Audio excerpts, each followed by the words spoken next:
Shalom jemaat yang terkasih. Paulus di dalam 2 Korintus pasal 5 ayat 17 menulis demikian. Jadi siapa yang ada di dalam Kristus, ia adalah ciptaan baru. Yang lama sudah berlalu, sesungguhnya yang baru sudah datang. Dosa memanifestasikan dirinya di dalam dua cara. Dalam kegagalan untuk melakukan apa yang Tuhan perintahkan, dan yang kedua, dan dalam kecenderungan untuk melakukan apa yang dilarang Tuhan. Sejak Hawa dan Adam memakan buah terlarang, dosa telah memperbudak manusia dengan kematian sebagai akibatnya. Kita sama sekali tidak akan bisa lepas dari cengkeramannya, kecuali Allah turun tangan. Dan itulah yang Allah lakukan. Dia turun tangan dan mendamaikan kita dengan dirinya melalui kematian Kristus di kayu salib. Siapa yang ada di dalam Kristus? Ia adalah ciptaan baru.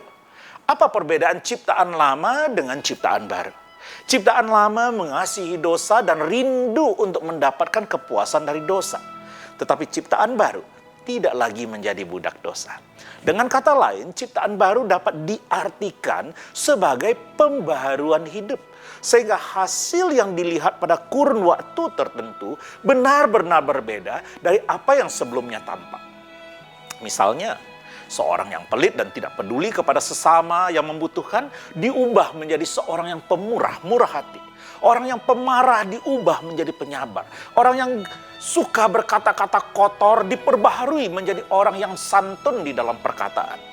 Orang yang berbuat jahat dimampukan untuk berhenti dari berbuat jahat, bahkan dimampukan melakukan apa yang baik dan yang benar. Seorang yang sudah menjadi ciptaan baru bukan berarti hidupnya sudah sempurna. Dia masih bisa jatuh ke dalam dosa. Namun, dia tidak lagi menikmati hidup di dalam dosa. Ketika dia jatuh ke dalam dosa, dia akan merasa sangat terganggu, akan merasa sangat susah. Ia akan segera berbalik kepada Allah untuk mendapatkan pengampunan dan tuntunan. Ibaratnya, seperti seorang yang jatuh ke lumpur. Ketika jatuh ke lumpur, kita akan segera bangkit dan pergi membersihkan diri karena kita tidak suka yang keadaan kotor, bukan? Begitu pula halnya dengan menjadi ciptaan baru. Kita mungkin jatuh ke dalam dosa, tapi kita langsung ingin melepaskan diri daripadanya.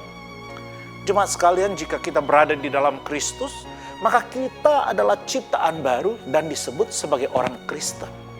Kristen di sini berarti Kristus kecil, dan itu menunjukkan kesatuan dengan Kristus Yesus. Seorang Kristen adalah seorang yang telah menyalibkan dagingnya atau naturnya yang berdosa. Dia telah menyampingkannya agar dibangkitkan di dalam kehidupan baru bersama dengan Kristus Yesus. Seorang Kristen adalah seorang yang mengasihi Allah dan melakukan kehendaknya.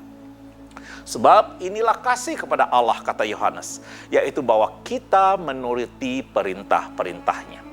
Seorang Kristen adalah seorang yang menjalani seluruh hidupnya untuk Yesus. Kristus telah mati untuk semua orang. Supaya apa? Mereka hidup tidak lagi hidup untuk dirinya sendiri, tetapi untuk Dia yang telah mati dan telah dibangkitkan untuk mereka.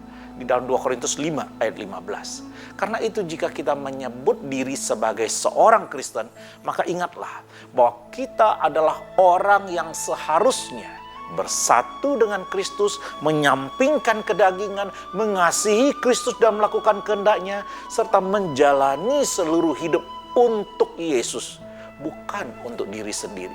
Jika kita menyebut diri sebagai seorang Kristen, maka perubahan hidup yang nyata dan kasat mata harus ada sebagai bukti bahwa kita sedang bergerak menuju sosok ciptaan baru seperti yang Tuhan kehendaki.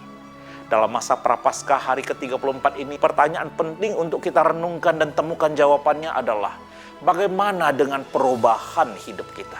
Apakah orang-orang di sekitar, khususnya keluarga kita, dapat berkata, ya, dia memang sudah benar-benar berubah. Semakin hari dia semakin baik. Semakin hari hidupnya fokus pada Tuhan. Kiranya Allah Tritunggal menolong kita sekalian. Amin.